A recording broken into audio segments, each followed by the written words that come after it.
How to get Steam API key. So you will need to log in into the Steam website here, and from the address bar we want to go to this link, steamcommunity.com/dev/API key. Now, in order to access this website, you will need to have set up the Mobile Guard Authenticator on your phone.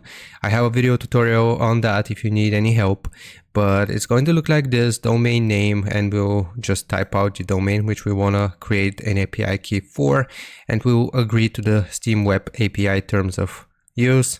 And just click on register here. Now it will tell us that it's waiting for confirmation via the Steam Guard mobile authenticator. So I'll just switch over to my phone here, and I'm going to open up the Steam app.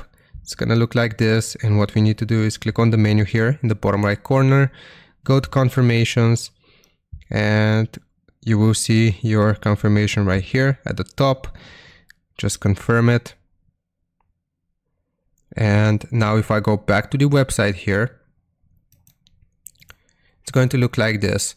It will give me the key and the domain name, and that's how you get API key for Steam. Hope this helps you out. Leave a like and sub, and I'll see you guys next time.